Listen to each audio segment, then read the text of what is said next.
Hello दोस्तों, good morning. आप सभी का एक बार बहुत बहुत स्वागत है आपके अपने प्यारे परिवार रोजगार विद अंकित पर। मैं आकाश शर्मा आप सभी का बहुत बहुत स्वागत करता हूं आपके अपने प्यारे परिवार RWA पर। तो कैसे हैं आप लोग? उम्मीद है बहुत अच्छे होंगे और अपनी तैयारी आप लोग बहुत अच्छे से कर रहे होंगे। तो दोस्त, एक बहुत अच्छी वैकेंसी जो आप कह सकते हैं रेलवे के अंदर कांस्टेबल और SI की जो वैकेंसी होती है, बच्चा इनका इंतजार करता है। बहुत अच्छी इनके अंदर जॉब होती है। तो आप उस वैकेंसी के फॉर्म भर चुके होंगे, मुझे उम्मीद है, या भर देंगे आने वाले कुछ टाइम में, क्योंकि वैकेंसी के फॉर्म ऑलरेडी लाइव हो चुके हैं 14 तारीख से। और उसके लिए जो RWA आपकी मदद करेगा, उसमें एक बैच हम लोग लेकर आए हैं जिसका नाम है रेल रक्षक बैच। आपको अच्छे से पता है, कल भी आपको इसकी जानकारी दी गई है। और उसी में आज मैथ की सबसे पहली क्लास, तो आप देख रहे हैं RWA पर आज शायद पहली बार संडे में हम लोगों ने एक क्लास दी है, आप लोगों को एक बैच स्टार्ट किया है। तो मैं कल से ही, मतलब जब से बैच अनाउंस हुआ है, आप लोगों से बहुत सुन रहे हैं हम लोग कि सर मैथ्स के लिए दीपक भाटी सर या राहुल तेवतिया सर को लेकर आइए। तो मैं इस बात को ज़रूर बता दूंगा, नो डाउट वो दोनों बहुत अच्छे टीचर्स हैं हमारे यहाँ। ठीक है, हमारे यहाँ क्या, अगर मैं बात करूँ इंडिया के अंदर तो बहुत अच्छे टीचर हैं। लेकिन मैं इस बात को आपको ज़रूर एक बार विश्वास दिला सकता हूँ, अगर RWA ने विश्वास किया है मेरे ऊपर, तो मैं मैथ्स के बारे में आपको बहुत ईजी तरीके से सारी की सारी जानकारी बहुत प्यार से आपको दे सकता हूँ। सबसे पहले आप लोगों को बस इतना कर लेना, जितनी मेहनत मैं कर रहा हूँ उससे 10-5% आप कम कर लोगे, चल जाएगा बहुत आसानी से। मैं ये नहीं कह रहा मुझसे ज़्यादा करने की ज़रूरत है, आप केवल उतनी कर लेना जितनी मैं कर रहा हूँ। मतलब मैं अगर आपको क्वेश्चन बना के दे रहा हूं ना, आपको वर्कशीट दे रहा हूं, वो वर्कशीट कर लेना। मैं इस बात की बहुत अच्छे से अश्योर कर रहा हूं आपको, कोई पेपर आपको डराएगा नहीं। मैथ्स की बात कर रहा हूं भाई, वनडे एग्जाम के पेपर में बैठ जाना। और इसमें एक और बात बहुत अच्छी है, बहुत सारे बच्चे सोचते हैं सर मुझे ज्योमेट्री, ट्रिग्नोमेट्री, अलजेब्रा, इनसे बहुत डर लगता है। तो दोस्त, इसमें स्पेशली बोला गया है कि आपको अरिथमेटिक करना है, लेकिन करना कैसे कैसे है उस चीज को एक बार मेरे भाई देख लेते हैं। तो सबसे पहले आप सभी का एक बार फिर से बहुत बहुत स्वागत है। तो मैं देख पा रहा हूं आप लोगों को, भाई बहुत बहुत स्वागत है आपका। तो अब चलते हैं आज हम अपने नंबर सिस्टम, लेकिन उससे पहले मैं आपको थोड़ी सी जानकारी बैच के बारे में बता दूं। तो मेरे रेल रक्षकों, आपको बहुत बहुत स्वागत है इस बैच में, नाम है रेल रक्षक बैच। तो मैं पूरी जिम्मेदारी के साथ आपको एक रेल रक्षक बनाने में पूरी मदद करूंगा। बस जितना मैं कर रहा हूं मेहनत उतनी आप कर लेना, 10-5% कम कर लेना, आपको बिल्कुल समस्या नहीं होगी। जिस दिन एग्जाम में बैठ के बाहर निकलोगे, मैं गारंटी दे रहा हूं 35 में से 35 आप करके आओगे। बस उसकी कंडीशन एक है, जैसा जोश जुनून आज रहे ऐसा ही लास्ट की क्लास तक रख लेना, बाकी मेरी जिम्मेदारी है भाई। ठीक है, तो रेल रक्षक बैच है, इसमें आप लोग देखेंगे फीस 800 रुपये रखी गई है, बहुत ज़्यादा नहीं, आप जानते हैं। उसके बाद 20% का अभी डिस्काउंट भी चल रहा है, और आपको RPF20 एक कूपन कोड अप्लाई करना है। ये कोर्स आपको 639 रुपये का मिलेगा RWA एप्लीकेशन पर।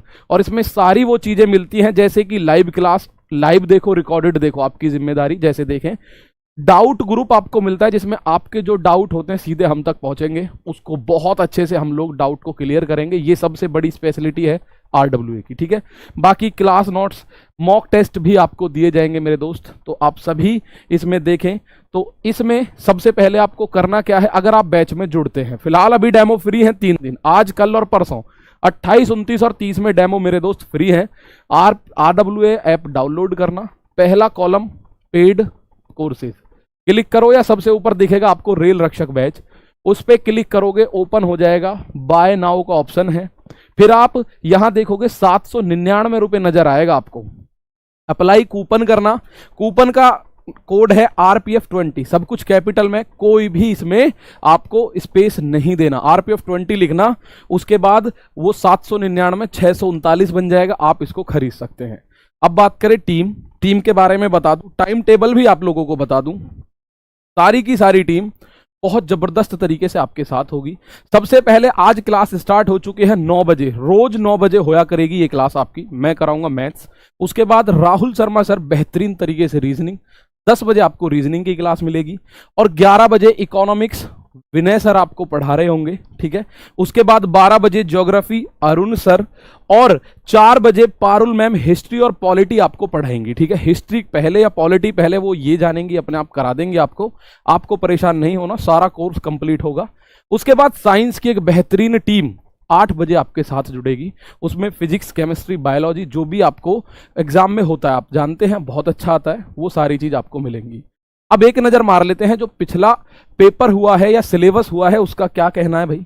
देखिए, अगर ऑफिशियल सिलेबस की बात करूं, आप वेबसाइट पर जाओगे आरआरबी की, तो ऑफिशियल सिलेबस मेरे दोस्त, सिलेबस क्या दे रखा है, अंक गणित साफ साफ बोला है, अरिथमेटिक के 35 क्वेश्चन होंगे और 35 मार्क्स होंगे, इस तरह से उसने साफ साफ बोला है। भाई 35 क्वेश्चन रीजनिंग के होते हैं, 35 क्वेश्चन आपके मैथ्स के होते हैं, 50 क्वेश्चन जीएस के होते हैं, टोटल 120 क्वेश्चन होंगे। तो उसमें से 35 क्वेश्चन उसने साफ साफ, ये ऑफिशियल बता रहा हूं बिल्कुल, जो आरआरबी ने अपनी साइट पे डाला हुआ है, ऑफिशियल सिलेबस है। पहला question on number system, number system को आज हम पढ़ने वाले हैं, बहुत बढ़िया टॉपिक है अपने आप में, ठीक है ना। तो दूसरा होल नंबर, नंबर सिस्टम के अंदर ही पढ़ लेंगे। डेसिमल फ्रैक्शन यानी कि भिन्न और दशमलव और संख्याओं के बीच में संबंध भी हम लोग पढ़ेंगे इसी में। तो ये तीसरा, फंडामेंटल अरिथमेटिक ऑपरेशंस यानी बोर्ड मास के नियम वगैरह जो भी हैं वो सारे इसमें पढ़ लेंगे। उसके बाद परसेंटेज, रेशियो, प्रोपोर्शन, अनुपात, समानुपात, ठीक है मेरे दोस्त। उसके बाद आप देखेंगे एवरेज यानी कि औसत, औसत के बाद देखना इंटरेस्ट, साधारण और चक्रवृद्धि दोनों ब्याज इसके अंदर आते हैं। Profit and loss, discount, use of table and graph, DI आता है भाई, ठीक है, यानी कि टेबल और ग्राफ का यूज जो आपको आना चाहिए, पिछले साल के पेपरों में भी आया है आरआरबी में। ये मेंसुरेशन है बस, और इसमें भी बेसिकली 2D है, मेंसुरेशन में भी 2D का पोर्शन है, 3D नहीं बताया गया है। और उसके बाद लास्ट में है टाइम एंड डिस्टेंस। तो आप देख रहे हो बहुत ज्यादा सिलेबस नहीं है, लेकिन इसके अलावा ये सिलेबस है ऑफिशियल, पहले इसको अच्छे से कवर करना है अपने को, पहले इसको घोट के पीना है। उसके बाद की मैं बात करूं, कुछ और इंपॉर्टेंट टॉपिक जो इसमें नहीं लिखे लेकिन क्वेश्चन पूछे गए हैं, ये देखा गया है कि यहां से क्वेश्चन पूछे गए हैं। तो LCM, HCF, partnership, time and work और एलिगेशन यानी मिश्रण, सब कुछ हिंदी इंग्लिश दोनों में मिलेगा, बिल्कुल आप लोगों को टेंशन नहीं लेना, हिंदी में भी इंग्लिश में भी। एलिगेशन यानी कि मिश्रण, टाइम एंड वर्क, पार्टनरशिप, साझा, एलसीएम, एचसीएफ, ये और पढ़ने अपने को, ठीक है ना, अलग से।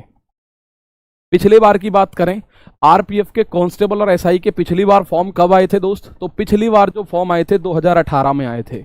आरपीएफ कांस्टेबल एसआई तब भी एक साथ आए थे 2018 में, लेकिन उनका जो एग्जाम हुआ वो 2019 में हुआ।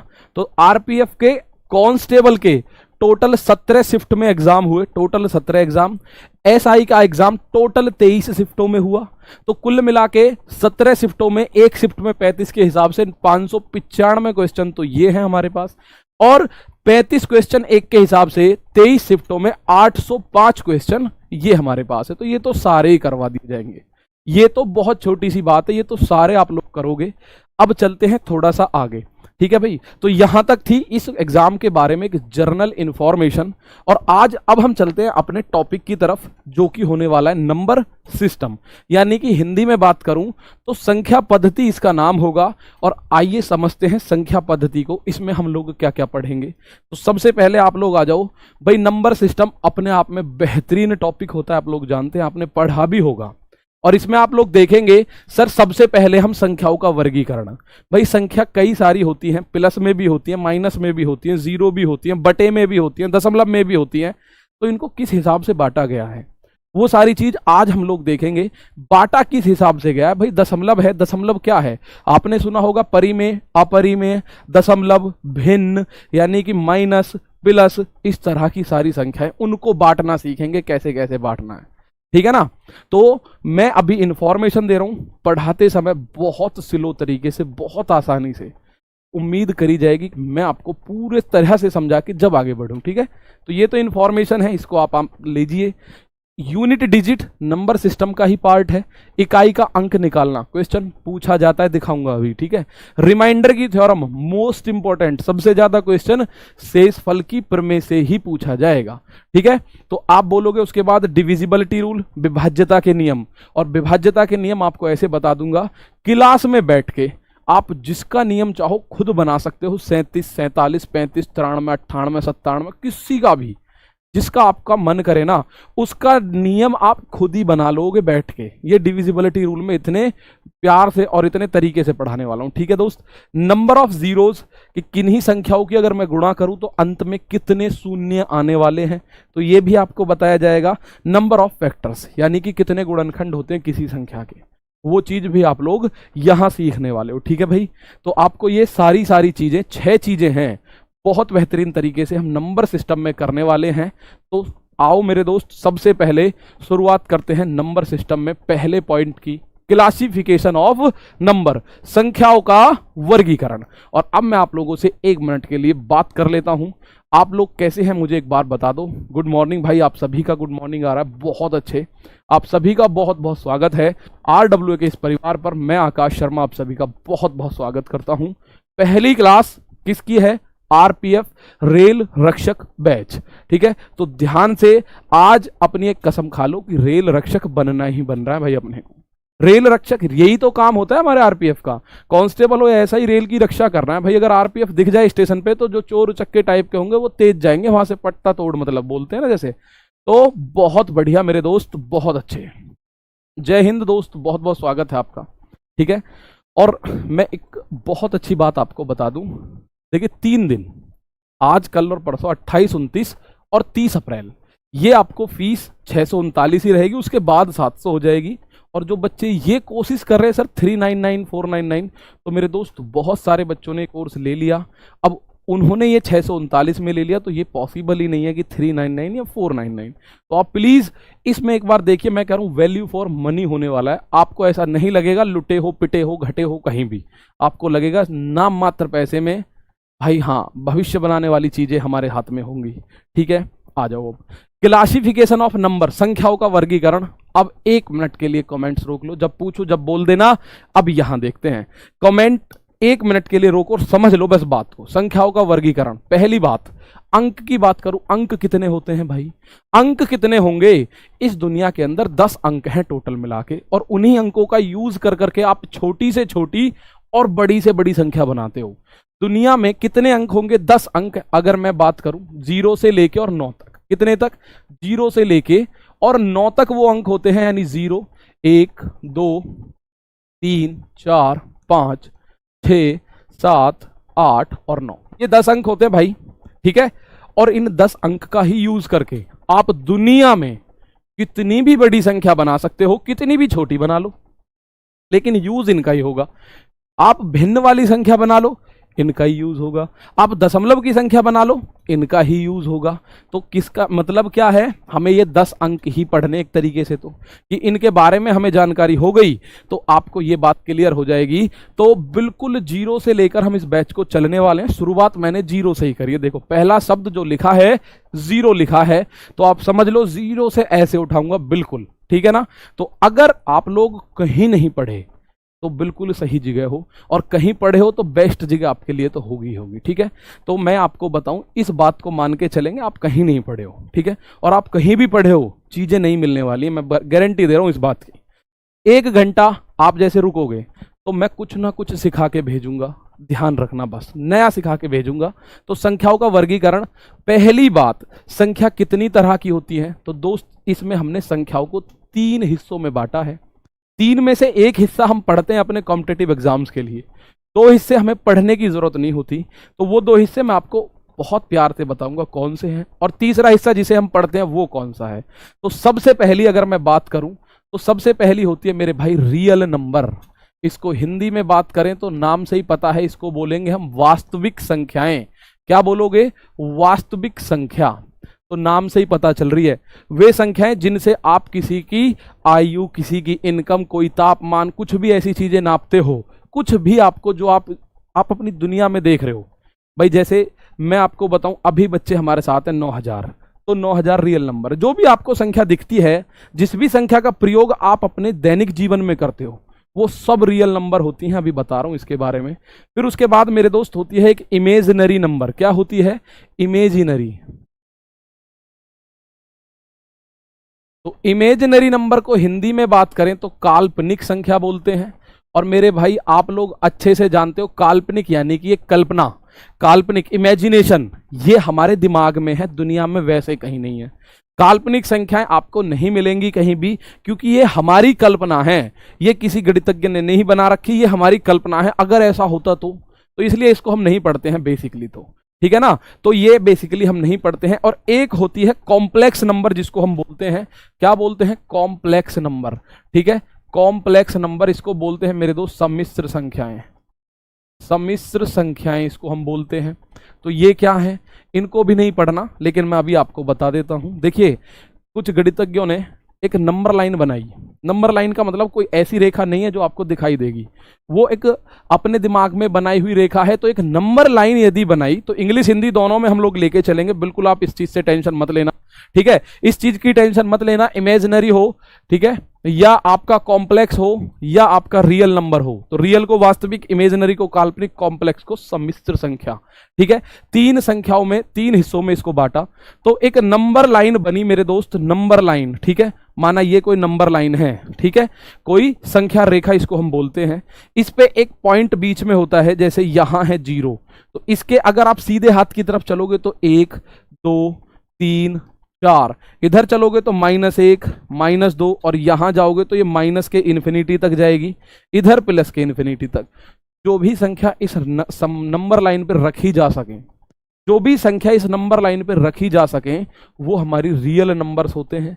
और जो संख्या इस पे ना रखी जाए, वो हमारी काल्पनिक संख्या होंगी। तो हमारी काल्पनिक संख्या, पहले मैं इनको बता दूं, थोड़ा थोड़ा सा बात है इनमें, इन्हें पढ़ने की जरूरत नहीं है। रियल को तो पूरा पढ़ेंगे हम, रियल के अंदर तो अभी बहुत सारी चीजें आने वाली हैं, पहले मैं इनको बता दूं। आ जाइए एक बात देखते हैं, ये बात ध्यान से समझनी है आप लोगों को। भाई यहां देखिए आराम से, कि अगर अंडर रूट के अंदर कोई संख्या लिखी हुई है माइनस में, तो वो इमेजिनरी नंबर हो जाएगी। अंडर रूट के अंदर कोई संख्या अगर माइनस में लिखी है, ठीक है, अंडर रूट के अंदर कोई संख्या अगर माइनस में लिखी है, तो ये हो गई अंडर रूट के अंदर माइनस में लिख रही है संख्या, क्या, 3। अंडर रूट के अंदर कोई भी संख्या लिख दो आप, माइनस का 25 लिख दो, तो ये क्या हो जाएगी भाई, माइनस में अंडर रूट के अंदर कोई भी संख्या लिख दो, वो एक काल्पनिक संख्या है। इसको हम इमेजिन कर रहे हैं, वास्तव में एग्जिस्ट ही नहीं करती। हकीकत में पूछो तो ऐसी कोई संख्या एग्जिस्ट ही नहीं करेगी। तो आप इसको ऐसे भी लिख सकते हो अपनी लैंग्वेज में, कि अंडर रूट के अंदर, अंडर रूट या वर्गमूल के अंदर अगर कोई संख्या माइनस में है, तो वह एक इमेजिनरी संख्या होगी, ठीक है। मैं लिख दूं एक बार, वर्गमूल के अंदर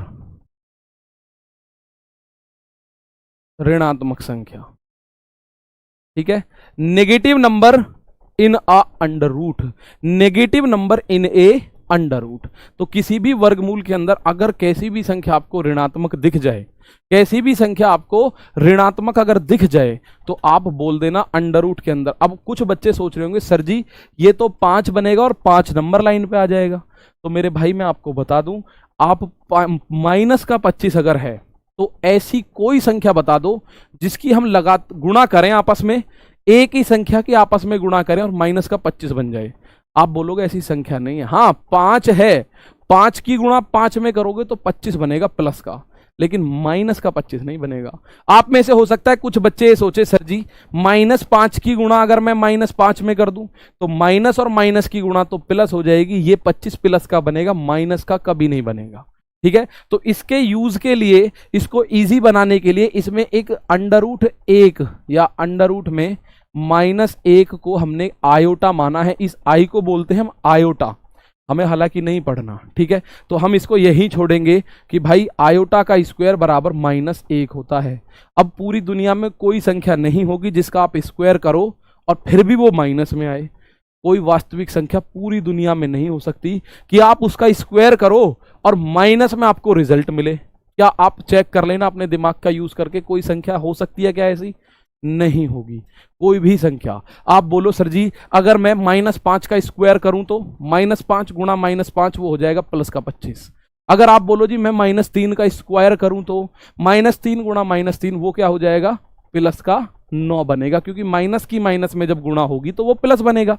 सिंपल सी बात है। अब आते हैं सम्मिश्र संख्या। ये बिल्कुल होती है a + आयोटा बी, और यहाँ ए बी जो है वो रियल है, वास्तविक संख्या है, और आयोटा आपको पता ही है जहां भी ये आयोटा आ जाए तो वो क्या होती है, वो काल्पनिक। यानी जब काल्पनिक और वास्तविक संख्याएं मिलके लिख दे तो उसको मिश्रण बोल देंगे, और वो हो गई सम्मिश्र संख्या। बात करें सर समझ नहीं आया हो किसी को, तो ये हमें पढ़नी ही नहीं है, ना हमें ये पढ़नी। किसी भी वनडे एग्जाम्स में हमें ये पढ़ने की जरूरत नहीं होती है। इनका यूज हम कोई टीजीटी पीजीटी का एग्जाम हो, कोई टीचिंग एग्जाम हो, उसमें हम करते हैं। विविक्त कर वगैरह निकालने के लिए, डिस्क्रिमिनेंट बोलते हैं जिसको, उसके लिए बेशक हम कर लें, लेकिन इनका यूज हमारा रेलवे में तो बिल्कुल नहीं होगा। ठीक है, रेलवे में बिल्कुल इनका यूज नहीं होगा। तो बात आई समझ में। कोई भी संख्या अगर नंबर लाइन पे लिखी जा सके उसको रियल बोलते हैं। हालांकि रियल तो मैं बताने वाला हूं, पर मैं काल्पनिक बताऊं। अंडर रूट यानी वर्गमूल के अंदर कोई ऋणात्मक नेगेटिव संख्या आपको नजर आ जाए तो वो आप उसको छोड़ना, वो तो इमेजिनरी है, वो एक कल्पना मात्र है हमारे दिमाग की, वो एग्जिस्ट नहीं करेगी असलियत में। ठीक है, -5 गुणा -5 में देख रहा हूं बच्चा बोल रहा है, तो -5 गुणा -5 मेरे दोस्त माइनस और माइनस की गुणा हमेशा प्लस बनाएगी। वो सारी चीज मैं आपको इस टॉपिक में बताऊंगा। देखिए यहां आपको एक टॉपिक दिखा होगा, ये जो टॉपिक है ना, इसमें माइनस और माइनस की गुणा क्या होती है, प्लस और माइनस की गुणा क्या होती है, ये सारी चीज आप यहां पढ़ोगे फंडामेंटल अरिथमेटिकल ऑपरेशंस में। इसमें यही चीज देखनी है कि सम की सम के साथ गुणा हुई तो क्या होगा, सम को सम में जोड़ा तो क्या होगा, विषम को विषम में जोड़ा तो क्या होगा। ठीक है भाई, तो ये दोनों हमें एक्चुअल में नहीं पढ़नी। अब हम चलते हैं अपने रियल नंबर को लेके, क्योंकि रियल नंबर हमें पढ़ना है पूरी तरह से। ठीक है ना, तो आ जाइए भाई, मैं लिख देता हूं यहां रियल नंबर। बात किसी को कोई डाउट हो तो मुझे जल्दी से बता दो आप, कोई जल्दी आपको नहीं होनी चाहिए, कोई भी जल्दी मुझे भी नहीं है और आपको भी नहीं होगी। ठीक है, क्योंकि आपको मैं एक बात बता दूं, जितना इसका सिलेबस दिया गया है ऑफिशियल, उतने के लिए हमारे लिए 90 से 95 दिन बहुत, लेकिन हम इसको 120 दिन में बहुत प्यार से कंप्लीट करेंगे। 120 क्लास या उससे भी पहले कंप्लीट हो जाएगा, आप लोग देखोगे, प्रैक्टिस भी होगी बहुत अच्छे से। ठीक है ना, तो बिल्कुल सही है, ओनली वास्तविक भी जी, बिल्कुल हमें वास्तविक पढ़नी है, केवल और केवल वास्तविक संख्या। ठीक है, ना आपको इमेजिनरी पढ़नी, ना आपको कॉम्प्लेक्स यानी काल्पनिक और सम्मिश्र संख्याएं आपको पढ़नी ही नहीं है। जो पढ़नी है उसको अब स्टार्ट कर रहे हैं। ठीक है, उसको हम क्या कर रहे हैं, उसको हम अब स्टार्ट कर रहे हैं। तो इसमें देखिए वास्तविक संख्या आप देखोगे सर दो तरह की होगी। एक तो होगा इंटीजर, इंटीजर को हिंदी में बोलते हैं पूर्णांक। तो हिंदी वाले बच्चे इस पूर्णांक को जब तोड़ोगे तो आपको नजर आ जाएगा पूरा अंक। पूर्णांक का मतलब पूरा अंक। ठीक है, बच्चा कह रहा है सर नोट्स, देखिए नोट्स आप चाहो बना लो, बाकी आपको हैंड रिटन नोट्स मिलने वाले भी हैं RW एप्लीकेशन से। ठीक है, जो भी करेंगे। ठीक, अब आ जाओ एक और सवाल, यहां देखोगे एक इसमें पार्ट होता है डेसिमल, इसको अलग से भी पढ़ना है, लेकिन यहां एक बात क्लियर होगी, दशमलव। भाई पूर्णांक रियल नंबर के अंदर दोनों आते हैं, पूर्णांक यानी वो अंक जिनमें दशमलव नहीं होगा, और डेसिमल यानी वो अंक जिनमें दशमलव होगा। ठीक है, वो अंक जिसमें दशमलव नहीं होगा तो वो पूर्णांक होते हैं, जैसे 1 2 3 4 5, -1 -2 -3 -4 -5, इस तरह की संख्याएं, 10 20 50 100 500, -10 -20 -50 -100 -500, इस तरह की जो संख्याएं होंगी, जो पूरा अंक लिख रहा होगा, दशमलव नहीं मिलेगा देखने को, वो होते हैं पूर्णांक। और अगर बात करें डेसिमल, 1.2, 0.4, 8.7, माइनस का 3.8, तो इस तरह की संख्याएं आपको देखने को मिलेंगी। तो आप बोलोगे सर ये तो जो है डेसिमल है। अच्छा, इसमें अब इसको मैं बताऊं तो ये आप समझ लीजिए रेशनल होती है। रेशनल नंबर का मतलब परिमेय संख्या होंगी। भाई ये जितनी भी लिख रही होंगी, मैं जितनी भी इंटीजर में आपको बताऊंगा वो सारी की सारी परिमेय संख्या भी होंगी। जितनी भी आपको बताई जाए वो सारी की सारी परिमेय संख्या जरूर होंगी।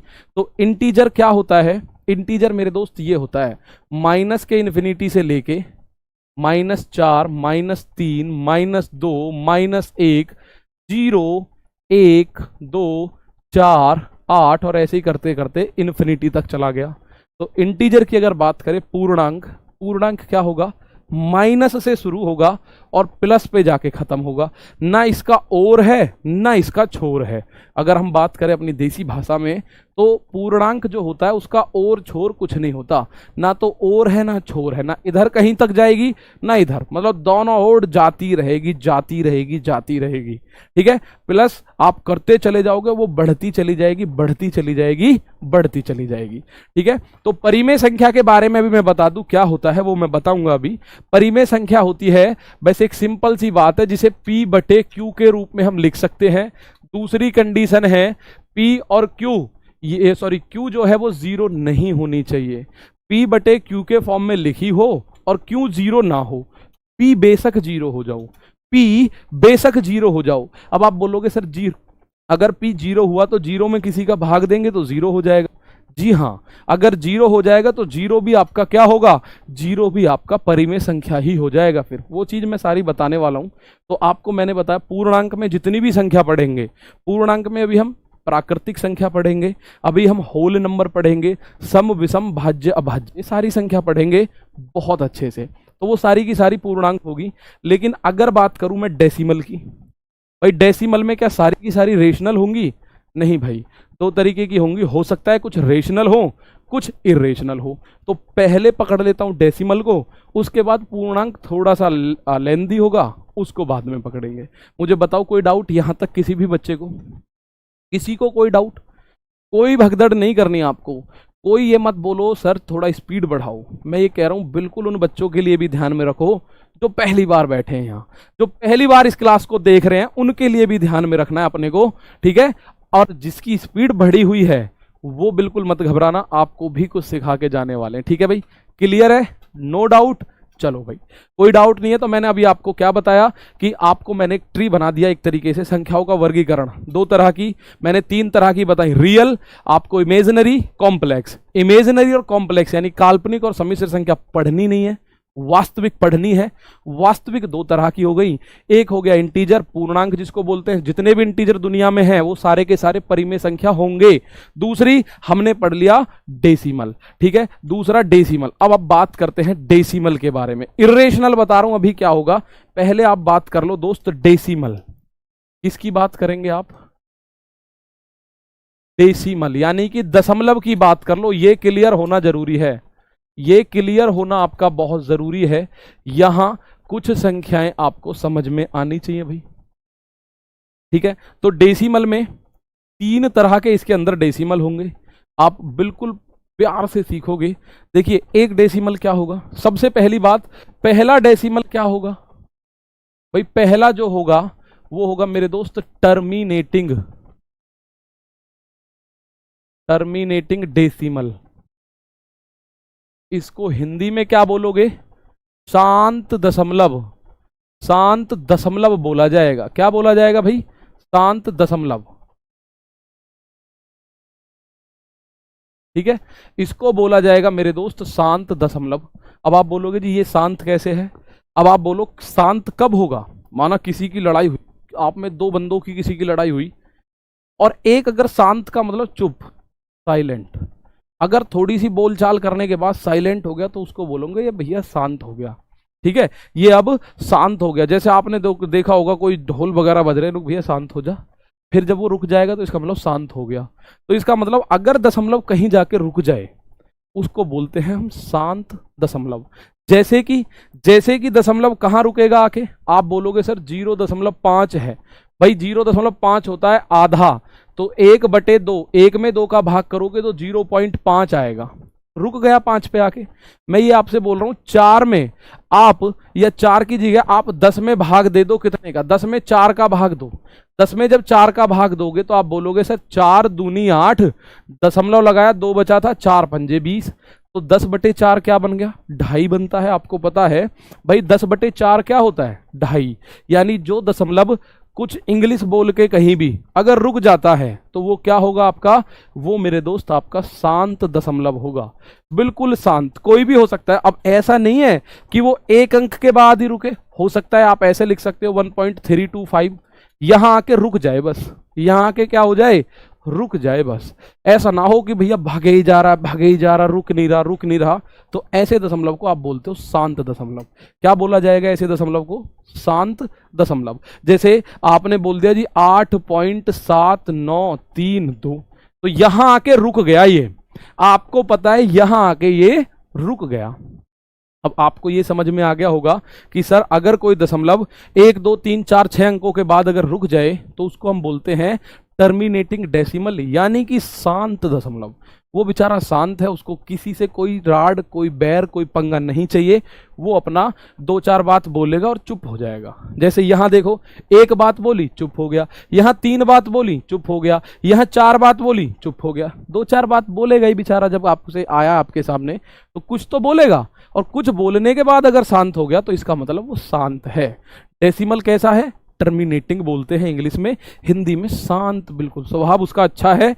अब जब भैया डेसिमल आप पढ़ रहे हो शांत, तो इसका कहीं ना कहीं दूसरा भाई भी होगा, दूसरा भाई भी होगा, अशांत भी होगा कोई ना कोई। अब अशांत कैसा होगा? नॉन टर्मिनेटिंग, नॉन टर्मिनेटिंग, और इसमें एक अक्षर और जोड़ दो, नॉन टर्मिनेटिंग रिपीटिंग डेसिमल। ये इतना बड़ा नाम क्या कर दिया जी सर? Non terminating. अब हालांकि मैं बताने को आपको बताऊं, नॉन टर्मिनेटिंग में 2 तरह होते हैं, या आप ऐसा लिख लो नॉन टर्मिनेटिंग डेसिमल। क्या लिख लो? Non terminating decimal. यहां लिख लेते हैं भाई, नॉन टर्मिनेटिंग डेसिमल हमने यहां लिख लिया। तो आपको पता चला सर ये तो अशांत दशमलव है। क्या है ये? अशांत दशमलव। भाई अब अशांत दशमलव नीचे क्यों लिखा है?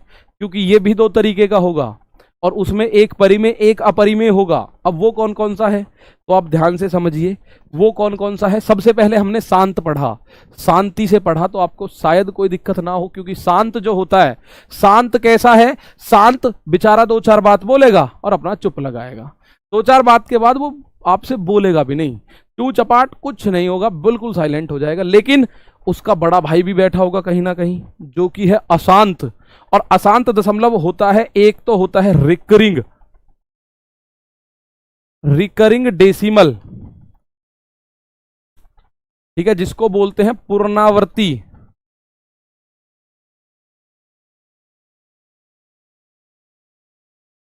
पुनरावर्ती हिंदी में बोलते हैं पुनरावर्ती दशमलव।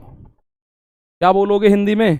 पुनरावर्ती डेसिमल इसको हम बोलते हैं। थोड़ा इधर कर देता हूं मैं, ध्यान से समझ लोगे बस। पुनरावर्ती डेसिमल यानी कि रिकरिंग बोल दो या रिपीटिंग बोल दो। और एक होगा नॉन रिकरिंग। क्या होगा? नॉन रिकरिंग या नॉन रिपीटिंग डेसिमल इसको बोल सकते हो।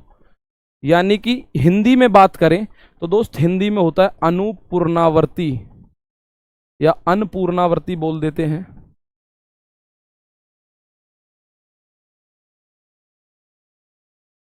ठीक है, अब इनके बारे में जानकारी भी तो जरूरी है, इनके बारे में भी तो जरूरी है भाई। दशमलव आप पढ़ रहे हो, दशमलव में आपने पढ़ लिया टर्मिनेटिंग डेसिमल यानी कि शांत दशमलव एक होता है।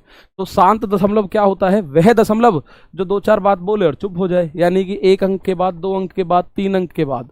ठीक है, तो आप बोलोगे जब 1-2 अंक के बाद बोल के वो चुप हो रहा है, तो इसका मतलब भैया तू शांत है, तू अपना हाथ जोड़ और जा। तो ये अपना हो गया हमारा शांत। एक हो गया अशांत। अब अशांत भी, अशांत तो अशांति है, इसमें अब 2 हो गए। 2 हिस्से कौन कौन से? एक हो जाएगा पुनरावर्ती, जहां बार बार कुछ रिपीट हो। जब आप 1 में 3 का भाग दोगे तो 0.33333, और ये रुकेगा नहीं। अगर रुक जाता तो मैं इसको ऊपर वाले में लिख देता, शांत दशमलव में लिख देता। लेकिन आप देखोगे ये 0.33333 और अनंत बार तक चलता रहेगा, चलता रहेगा, चलता रहेगा। ऐसी चीजों को आपने पढ़ा होगा। सर अगर ऐसा लिख रहा है तो उसको 0.3 के ऊपर बार बोल देते हैं। तो बार वाले जितने भी दशमलव होते हैं वो रिकरिंग डेसिमल होते हैं, वो कहीं खत्म नहीं होते, अशांत और पुनरावर्ती। ठीक है, यानी कि नॉन टर्मिनेटिंग रिकरिंग डेसिमल होंगे जितने भी बार वाले दशमलव आपने आज तक देखे हैं दुनिया में। ठीक है भाई, आप 2 में 3 का भाग दे लो तो आप बोलोगे सर 0.6666 आता ही रहेगा। इसको आप 0.6 बार बोल सकते हो। क्या बोल सकते हो? 0.666666। तो ये हो जाएगा क्या? 0.6 बार। आप 40 में 6 का भाग दे के देखो, कभी 40 में 6 का भाग दे के देखो अपने हिसाब से। तो जब आप 40 में मेरे भाई 6 का भाग दे के देखोगे ना भाई, 6 का भाग आप दो 40 में, तो आप बोलोगे सर 6 छिंग 36, बचा कितना? 4, दशमलव लगा के 0 बढ़ाओ, फिर 6 6 36, फिर कितना बचा, फिर 4 बचा, फिर दशमलव लगा के 0 बढ़ाओ, तो भैया वो 4 ही बचता रहेगा, 4 का बन जाएगा 40, फिर 6 6 36, फिर 4 का 40, फिर 6 6 36। तो इसका मतलब आप जब भी 40 में 6 से भाग दोगे तो ये बनेगा 6.66666। 20 में 6 का भाग दे के देख लो, 20 में 6 का भाग दे के देख लो, 3.33333 ऐसे बनता रहेगा। तो उम्मीद है बात ये समझ आ रही होगी। भाई डेसिमल हमने 3 तरह के पढ़े, एक शांत है, शांत बिल्कुल चुप हो जाता है 2-4 शब्दों के बाद, एक अशांत है, अशांत के 2 भाई हैं, अशांत में एक तो है पुनरावर्तिक, यानी वो बार बार रिपीट हो रहा है। और एक बात आपको बता दूं, जरूरी नहीं है कि ये केवल एक ही अक्षर रिपीट हो रहा हो सकता है 0.243 243 243 और यही रिपीट हो रहा है और चलता ही जा रहा है, तो आप इसको क्या बोलोगे, 0.243 के ऊपर बार। क्या बोलोगे, 0.243 के ऊपर इसको आप बोलोगे बार। हो सकता है 3 संख्या रिपीट हो रही हो सकता है 4 संख्या रिपीट हो रही हो, ऐसा पॉसिबल है। जरूरी नहीं है कि एक ही संख्या रिपीट होएगी कि बार बार 3 3 3 या 6 6 6 रिपीट होगा। हो सकता है दोस्त 2-3 संख्या रिपीट हो रही हो, तो वो भी आपका रिकरिंग डेसिमल हो जाएगा। अब एक आएगा बड़ा ही खतरनाक, जो किसी की नहीं सुनता, सबसे ज्यादा आइडियल दशमलव कौन सा है, नॉन रिपीटिंग, ये नॉन टर्मिनेटिंग, नॉन रिकरिंग, ये सबसे ही ज्यादा आइडियल है। ये सबसे ही ज्यादा आइडियल है कौन सा, नॉन टर्मिनेटिंग, और ये क्या है, नॉन रिकरिंग। ना तो भैया टर्मिनेट होगा और ना ये दोस्त कभी भी रिपीट होगा। जैसे अगर मैं बात करूं 1.73245433129 और बढ़ता ही है। अब आप देखो ना तो रिपीट सही नजर आ रहा कहीं भी और ना चुप भी हो रहा। ये भैया वही है जो सबसे ज्यादा पिटता भी रहता है और बोलता भी रहेगा। आपने देखा ना लड़ाई में बहुत से ऐसे होते हैं कमजोर, पिटते भी रहेंगे और बोलते भी रहेंगे। तो इसका वही काम है, ये पिटता भी रहेगा, बोलता, भाग देता भी रहेगा, चलता भी रहेगा, देता भी रहेगा, चलता भी रहेगा, रुकेगा नहीं कहीं भी, रुकेगा ये कहीं नहीं। ठीक है ना, आ जाओ कोई और संख्या आ जाए, 3.234 129 कुछ भी, तो आपके सामने ऐसे करके 3 डेसिमल मैंने बताए। अब इनमें परिमेय अपरिमेय के बारे में बता दूं तो इसमें मेरे दोस्त ये जो दोनों हैं, ये दोनों रेशनल नंबर होंगे, परिमेय संख्या होंगे। इनको आप P/Q के फॉर्म में लिख सकते हो। ये दोनों क्या होंगे, रेशनल नंबर। इनको जैसे 0.5 को आप 1/2 लिख सकते हो, 2.5 को आप 10/4 लिख सकते हो। आपने देखा 0.33 को आप 1/3 लिख सकते हो, 0.666 को 2/3 लिख सकते हो। आप देखो 6.6 बार को आप 40/6 लिख सकते हो। तो ये दोनों आपके होते हैं रेशनल नंबर, कोई डाउट नहीं रहेगा कभी भी। ठीक है, कोई डाउट नहीं रहेगा। तो आप बोलोगे सर ये तो रेशनल नंबर है, तो ये जो तीसरा सबसे ज्यादा जो लड़ाकू टाइप का है ये क्या होगा भाई, ये इर्रेशनल होगा, इर्रेशनल नंबर होगा, यानी कि अपरिमेय संख्या। तो उम्मीद है बात आपको समझ आई। कौन सी, जो मैंने आपको बताई है, दशमलव 3 तरह के होंगे, पहला शांत, दूसरा अशांत लेकिन रिपीटिंग, और तीसरा अशांत भी है और नॉन रिपीटिंग भी है। ठीक है, अशांत भी है और नॉन रिपीटिंग भी होगा। तो बात आपको क्लियर हो गई। तो ये जो दोनों हैं, शांत वाला और रिकरिंग वाला, ये दोनों रेशनल नंबर होते हैं, परिमेय संख्या होती है। और जो नॉन रिकरिंग है वो अपरिमेय संख्या। कोई डाउट हो तो बताओ फटाफट, चलते हैं आगे की तरफ, क्योंकि अभी इंटीजर वाला जो भाई है इसका, वो अभी अपना वेट कर रहा है। वो बुरा मान जाएगा कि इसको ज्यादा टाइम दे रहे हो, मुझे कम दे रहे हो। कोई डाउट किसी को मुझे बता दो एक बार, मैं आपके कमेंट ही देख रहा हूं मेरे भाई। कोई किसी को डाउट, बहुत स्लो करके इस बात को समझ में आई आपको, जल्दी से कोई बता दो, किसी को कोई डाउट? जी sir, no doubt, no sir, बहुत अच्छी बात है। देखिए मैं ये बात आपको फिर से एक बार बता रहा हूं, आपको पढ़ाने की नहीं, मैं सिखाने की जिम्मेदारी ले रहा हूँ। पढ़ाना तो ये हो गया कि मैं 1 घंटे आपको कुछ भी इधर उधर का बताया चला गया, लेकिन सिखाने की जिम्मेदारी, ये बड़ी जिम्मेदारी है एक टीचर के ऊपर। ठीक है, टीचर है तो सिखाना आना चाहिए। अब आप एक बार मैं आपको यहां तक का मात्र 10 सेकंड 20 सेकंड में क्लियर बता दूं क्या है। हमने पढ़ा है संख्याओं का वर्गीकरण, 3 संख्या हमने बनाई है, 3 भाई, एक रियल, एक इमेजिनरी, एक कॉम्प्लेक्स। रियल को हिंदी में वास्तविक, काल्पनिक, सम्मिश्र। हमें ये दोनों पढ़नी ही नहीं है। तो जो नंबर रेखा पर, नंबर लाइन पर हम संख्याएं लिख सकते हैं वो वास्तविक संख्याएं होंगी, और अंडर रूट के अंदर अगर नेगेटिव संख्या आपको नजर आए तो मेरे दोस्त वो काल्पनिक संख्या होगी, और सम्मिश्र संख्या क्या होगी, इन दोनों को मिला के लिखी गई संख्या होती है कॉम्प्लेक्स यानी सम्मिश्र संख्या। तो ना तो मेरे सिलेबस में ये है और ना मेरे सिलेबस में ये है, तो इनकी मुझे बहुत ज़्यादा ज़रूरत नहीं है, मैं तो इसको करूँगा और चलता बनूंगा। ठीक है, तो अब मैं आपको आगे ले चलूँ। उसके बाद हमने देखा रियल, और रियल नंबर हमें पढ़ना है।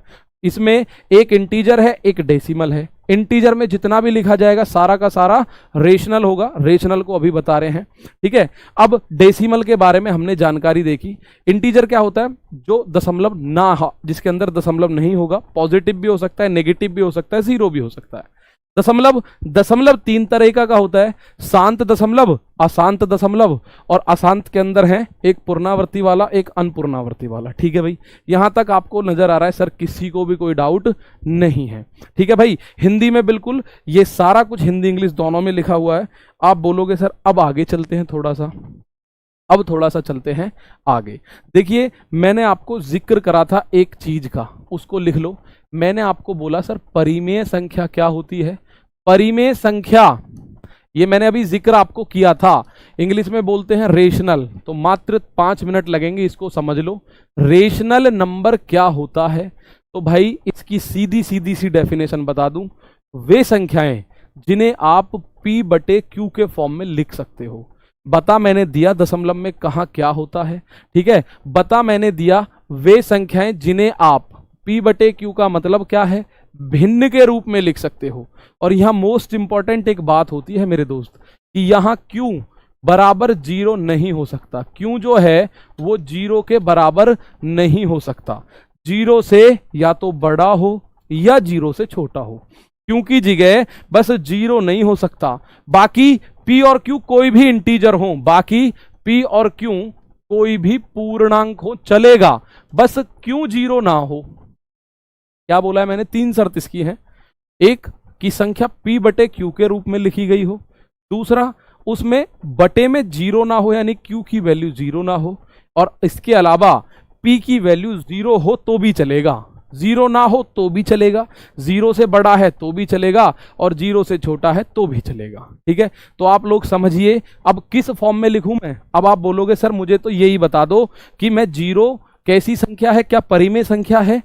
हाँ भाई, कोई भी संख्या, जैसे मैं पहले लिख रहा हूं 5, 5 परिमेय संख्या, जी हाँ है, क्योंकि किसी संख्या के बटे में अगर कुछ ना हो तो उसके बटे में 1 होता है। अगर किसी संख्या के बटे में कुछ ना हो तो उस संख्या के बटे में, उस संख्या के भाग में हम 1 लिख देंगे, कोई फर्क नहीं पड़ेगा। तो अगर 0 लिखा हुआ है तो 0 के बटे में आप 1 लिख दो। क्यों, मैंने आपको बताया क्यों 0 नहीं होना चाहिए। P तो बेशक 0 हो चल जाएगा, तो P की वैल्यू 0 आ गई, बन गया P/Q के फॉर्म में, एक भिन्न बन गई 0/1। तो आप बोलोगे जी बन गया। तो 0 एक कैसी संख्या है, 0 एक रेशनल नंबर है, परिमेय संख्या है। ध्यान लिखना, ध्यान से इसको लिख लो। 0 यानी 0 एक परिमेय संख्या है।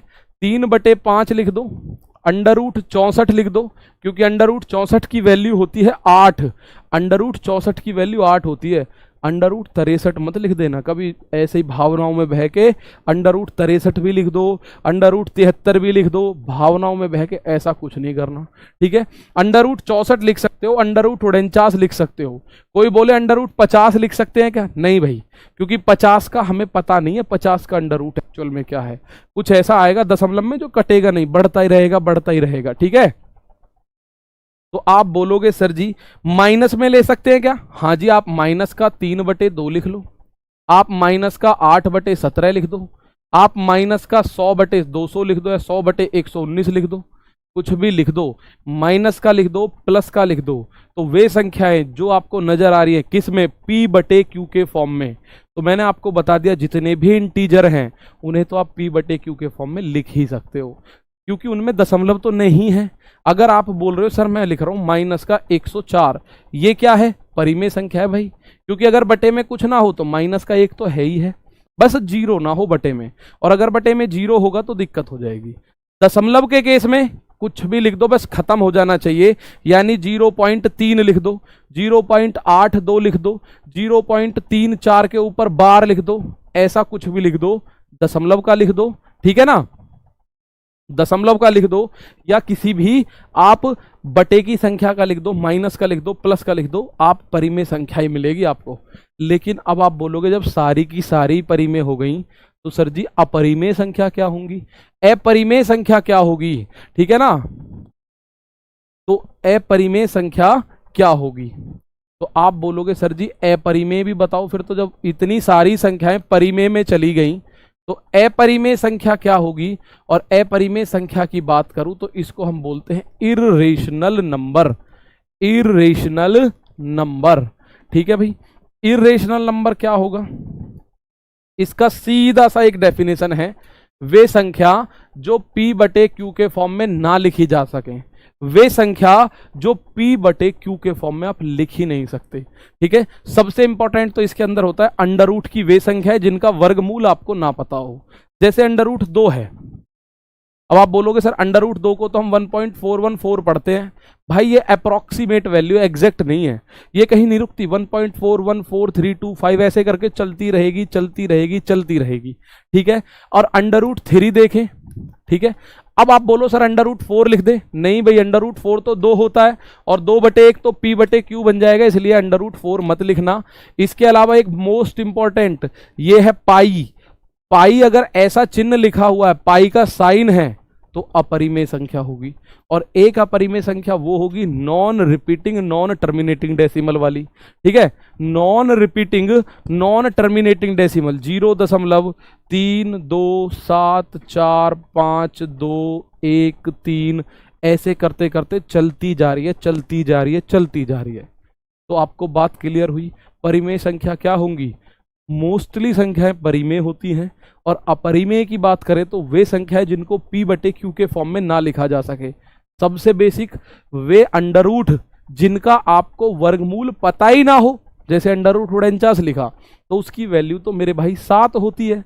अंडर रूट आपने अब 56 लिखा, अंडर रूट 56 तो पता ही नहीं है क्या होगा, ठीक है। सुशील कुमार भाई ठीक, आपको भी बता दूंगा मैं सारी कहानी क्या है इसके पीछे की, ठीक है ना।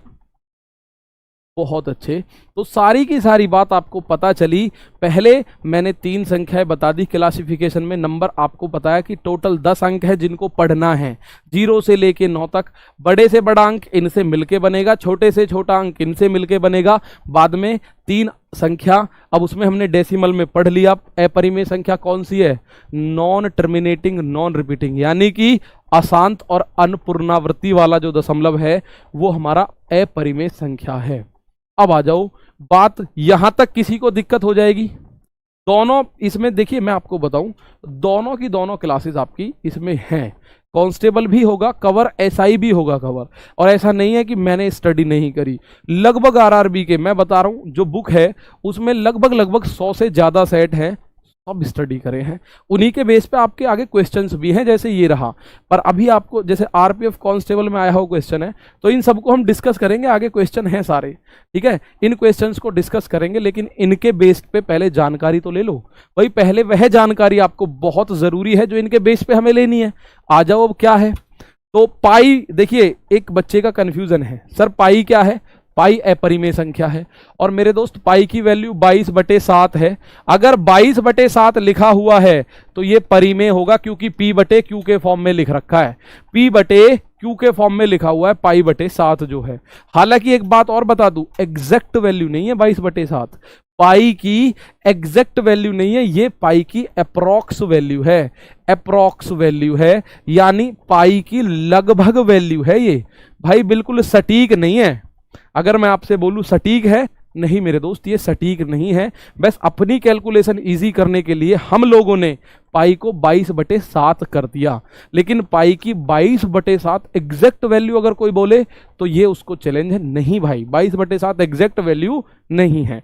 22/7 अपने आप में p बटे q में लिख रही है तो अपरिमेय होगी, लेकिन पाई का चिन्ह लग रहा है तो वो परिमेय संख्या होगी। वो क्या होगी, परिमेय संख्या होगी। तो अब मैं लेके चलता हूं आपको, जो दूसरा भाई आपने छोड़ रखा है ना, इंटीजर, इंटीजर इसको भी तो देख लो, पूर्णांक को भी तो देखो, वरना इसको लगेगा बुरा कि मुझे कोई पूछ ही नहीं रहा, मुझे कोई पूछ ही नहीं रहा। तो इंटीजर के अंदर बहुत बढ़िया बढ़िया अंक होते हैं। सबसे पहला अंक इंटीजर के अंदर होता है प्राकृत संख्याएं। क्या होगा, प्राकृत संख्याएं, इंग्लिश में बात करूं तो नेचुरल नंबर, प्राकृत संख्या बोल दो या प्राकृतिक संख्या बोल दो, प्राकृत संख्या बोल दो या प्राकृतिक संख्या बोल दो, ठीक है। ठीक है भाई। सर इमेजिनरी नंबर को इरेशनल नहीं बोल सकते, नहीं भाई, क्योंकि इमेजिनरी तो अलग ही हो गया ना पार्ट, रेशनल और इरेशनल तो रियल नंबर के भाई बहन है, रियल नंबर की औलादे हैं ये तो, रेशनल हो या इरेशनल ये तो रियल नंबर की औलाद है, उनका इमेजिनरी से तो कोई लेना देना है ही नहीं, कोई लेना देना ही नहीं है, ठीक है। नेचुरल नंबर बताओ क्या क्या होते हैं, जल्दी से बताओ नेचुरल नंबर क्या क्या होते हैं भाई। जो एक से स्टार्ट हो, जिन संख्याओं का प्रयोग हम गिनती गिनने के लिए करते हैं ना, उनको हम रेशनल नंबर बोलते, इसे इनको बोलते हैं हम नेचुरल नंबर, ठीक है ना। तो आप क्या बोलोगे सर, एक से शुरू होगी और जाएगी कहां तक, जहां तक इसका मन करता हो, आप रोकने वाले कोई नहीं, मैं रोकने वाला कोई नहीं, ये अपनी मर्जी से जाती रहेगी, जाती रहेगी और जाती ही रहेगी। तो ये क्या हो गया, नेचुरल नंबर हो जाता है। अब उसके बाद फिर हमारे आर्यभट्ट जी आए, उन्होंने एक खोज करी बहुत इंपॉर्टेंट मैथ में, जीरो की। आपको पता है जीरो की खोज करी किसने, आर्यभट्ट जी ने। अब आर्यभट्ट जी बोले जब प्राकृतिक संख्या ये है तो मैं जीरो कहां लगाऊं। भाई आपने तो पहले ये चीज फिक्स कर दी कि 1 2 3 4 यानी एक से शुरू होगी अगर कोई संख्या तो वो नेचुरल नंबर है। यानी दुनिया में कोई भी संख्या आप बोलो, पॉजिटिव संख्या कोई भी बोल दो पूरी दुनिया के अंदर, वो सब नेचुरल है। आप बोलो जी 25 नेचुरल है, 1000 नेचुरल है, कोई दिक्कत नहीं है। फिर आर्यभट्ट जी ने खोज करी जीरो की, और जीरो किस बात का इंडिकेट है भाई। अब वो बोले जीरो कहां रखूं, तो एक नई संख्या बनी जिसको हमने बोला पूर्ण संख्याएं। इंग्लिश में बात करें तो होल नंबर बोलते हैं उसको, हम क्या बोलते हैं दोस्त, होल नंबर। तो होल नंबर जब आप पढ़ोगे तो ये हमारे आर्यभट्ट जी के बाद बना। कैसे, उन्होंने कहा मैंने जीरो बनाया, जीरो खोजा, उस जीरो को रखूं कहां, तो वो बोले जी इससे पहले चुपका दो, फिर तो 0 1 2 3 ऐसे करके सारा कर दो, इनफाइनाइट तक जाएगा। मतलब आपको एक बात नजर आ रही होगी, इन दोनों में बस एक जीरो का डिफरेंस है। किसका डिफरेंस है, एक जीरो का। और वो डिफरेंस किसने करा, आपको गर्व होगा, वो एक भारतीय है, नाम आर्यभट्ट जी। उन्होंने जीरो बनाई तो उन्होंने पूछा कहां रखूं, वो जो अंग्रेज थे बोले कि इसके आगे रख दो सर, तो एक के आगे रख दिया, हो गया ना स्टार्टिंग हमसे। अब स्टार्टिंग हमसे हो रही है, सीधी सी बात ये है। 1 2 से हो रही थी लेकिन जीरो से हमने स्टार्ट कर दिया, तो हम जीरो से स्टार्ट करते हैं भाई। कोई भी चीज है, इंडियन है तो सारी बात बिल्कुल शून्य से लेके चलते हैं और आगे तक। अब ये भी इनफिनाइट तक जाएगी। तो अब आप इसमें एक पॉइंट नजर आ रहा होगा, लिख लो, सभी प्राकृतिक संख्याएं पूर्ण संख्या होती हैं। क्लियर नजर आ रहा है भाई, 1 2 3 4 यहां भी है, यहां भी है, तो आप लिख सकते हो सभी प्राकृतिक संख्याएं या सभी प्राकृत संख्याएं, सभी प्राकृत संख्याएं पूर्ण संख्या होती हैं, पूर्ण संख्या होती हैं। ये भाई कभी कभी स्टेटमेंट पूछ लेता है, सभी प्राकृतिक संख्याएं क्या होती हैं, पूर्ण संख्याएं। All the natural numbers are whole numbers, simple सी बात है, all the natural numbers are whole numbers. लेकिन अब मैं इसको उल्टा बोलूं तो क्या संभव है, नहीं भाई। अगर मैं बोलूं सभी पूर्ण संख्याएं प्राकृतिक संख्या होती हैं, नहीं होती, क्योंकि पूर्ण संख्या के अंदर आपको शून्य नजर आएगा, और ये शून्य हमें पता है, हमने दिया है, तो जल्दी से काबू में नहीं आएगा। तो आप ऐसा बोल सकते हो, ऐसा लिख सकते हो, शून्य के अलावा, शून्य के अलावा, अपार्ट फ्रॉम जीरो, शून्य के अलावा सभी पूर्ण संख्याएं प्राकृतिक या प्राकृत संख्याएं होती हैं। Apart from zero all the whole numbers are natural numbers, ठीक है ना। All the whole numbers are natural number, ठीक है। ऑल द होल नंबर्स, एक बच्चा कंफ्यूज है सर, पाई बराबर 22/7। मेरे दोस्त अगर पाई लिखे तो अपरी में, 22/7 तो p/q के फॉर्म में है, वो परी में होगा। और मैं इस बात का क्लैरिफिकेशन बता चुका हूं, पाई की एग्जैक्ट वैल्यू 22/7 नहीं होती है, ठीक है। पाई की एग्जैक्ट वैल्यू 22/7 मेरे भाई नहीं होती है, वो हम मानते हैं अपने आप को क्वेश्चन सॉल्व करने के लिए, ठीक है। आ जाओ, 10 नेचुरल नंबर होता है भाई।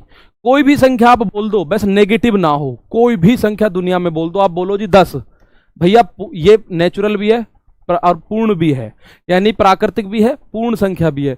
आप बोल दो सर 60, दोनों हैं। आप बोल दो सर 1006, दोनों हैं। आप बोल दो सर 1 लाख, 1 लाख दोनों के अंदर आएगी, क्लियर बात है। लेकिन जैसे ही आप बोलोगे सर 0, 0 होते ही प्राकृतिक संख्या अपने पैर पीछे को खींच लेगी, जी मेरे अंदर नहीं है 0। 0 की बात करोगे तो पूर्ण संख्या के अंदर है, ठीक है ना दोस्त। अब हम इनकी नेचुरल नंबर, होल नंबर के बारे में पढ़ेंगे, लेकिन पढ़ेंगे मेरे दोस्त कल, जिसमें हम सम संख्या, विषम संख्या, अभाज्य और भाज्य संख्या, और ये कुछ क्वेश्चंस होंगे, इनके बारे में पढ़ेंगे, ठीक है। इनके बारे में पढ़ेंगे तो ये सारी चीज तभी क्लियर हो पाएंगी, आपको मैं अच्छे से बता दूंगा, ठीक है ना दोस्त। तो सबसे पहले क्लास कैसी लगी जरूर कमेंट बॉक्स में बताना, ठीक है। मिलते हैं कल मेरे दोस्त। और इस बैच में आपको मैंने फिर बता दिया, इंडियंस बिल्कुल 0 से शुरू करेंगे और अनंत तक लेके चलेंगे। क्लास कैसी लगी कमेंट बॉक्स में जरूर बताना। और रेल रक्षक बैच में जुड़ने के लिए अभी आप अपना रजिस्ट्रेशन करा सकते हैं। मिलते हैं मेरे दोस्त कल, तब तक के लिए प्यारे बच्चे थैंक यू। जय हिंद, जय भारत।